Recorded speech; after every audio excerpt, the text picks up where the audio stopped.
नमस्कार बंधुरा मीरार रान्नाघरे आपनादेर सबाइके स्वागत। आज एक स्नैक्सर रेसिपि आपनादेर साथे शेयर करछि। मात्र 5 मिनिटे हो जाए, दारुण मुचमुचे हय। तार आगे बाइरेर भिउटा देखाई, कत बिस्टी होच्छे देखुन। এই বৃষ্টির দিনে স্ন্যাক্স খেতে কার না ভালো লাগে। রেসিপিটি বানানোর জন্য এখানে আমি দুটো সেদ্ধ ডিম নিয়েছি। ডিমের পরিমাণটা আপনারা বাড়িয়ে নিতে পারেন। এবার এক একটা করে ডিম এইভাবে ছুরি দিয়ে 4 ভাগ করে কেটে নেব।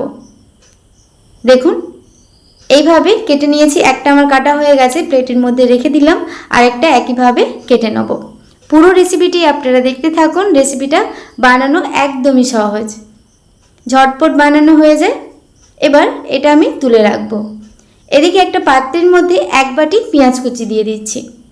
पेंयाजेर परिमाणटा एकटू बेशी करे निते हबे। दिए दिलाम एर मध्य रसुन कुचि, आदा कुचि। रसुन आदाटा आपनारा बाटाओ व्यवहार करते पारेन। दिए दिलाम कालो जिरे, स्वादमतो लवण, झालेर जोन्नो एकटू लंका गुঁড়ো बेशी करे दिलाम, हलुद गुঁড়ো दिए एबार हाथ दिए चोपटे चोपटे एभाবে पेঁয়াজটা मशलार साथे माखिए निते हबे। आपनारा काँचा लंका कुचिও एर मধ্যে दिते पारेन।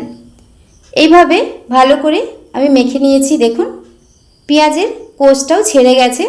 এবার এর মধ্যে দিয়ে দেব বেসন। যতটা আপনারা পেঁয়াজ নেবেন সেই হিসাবে বেসনটা দেবেন।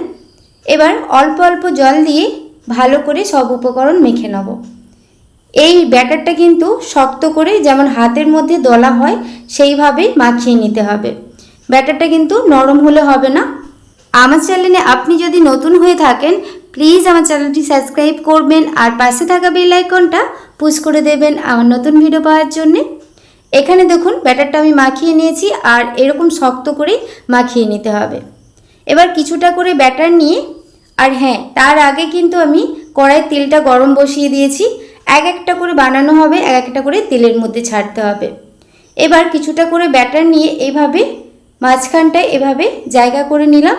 এই মাঝ বরাবর একটা করে ডিমের পিস নিয়ে এইভাবে মুখটা আটকে নিতে হবে। দেখুন এক একটা করে বানানো হবে আর এক একটা করে তেলের মধ্যে ছাড়া হবে। একটা আমার বানানো হয়ে গেছে, ওদিকে তেলটাও গরম হয়ে গেছে। এবার তেলের মধ্যে দিয়ে দেব। তেলটা ভালোভাবে গরম হয়ে যাওয়ার পর তারপর পকোড়াগুলো দিতে হবে। এক একটা করে বানিয়ে আমি কয়েকটা আমি তেলের মধ্যে দিয়ে দিলাম। এক সাইড যখন ব্রাউন কালার করে ভাজা হয়ে যাবে তারপর উল্টে নিচ্ছি। মিডিয়াম ফ্লেমে এগুলোকে ভেজে নিতে হবে। দেখুন প্রথমে দুটো আমার ভাজা হয়ে গেছে, তুলে নিচ্ছি।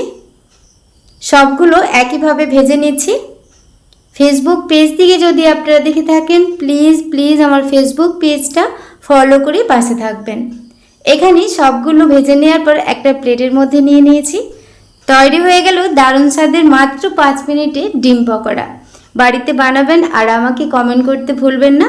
রেসিপিটি আজকে আপনাদের কেমন লাগলো অবশ্যই কমেন্ট করে জানাবেন। দেখুন কতটা ক্রিস্পি হয়েছে। একটা আমি কেটে দেখাচ্ছি, দেখুন ভেতরটা কত সুন্দর হয়েছে। টমেটো কেচাপ বা চা কফিতে পরিবেশন করুন। আজকের মতো রেসিপিটি এই পর্যন্তই। সবাই ভালো থাকবেন, সুস্থ থাকবেন। ধন্যবাদ।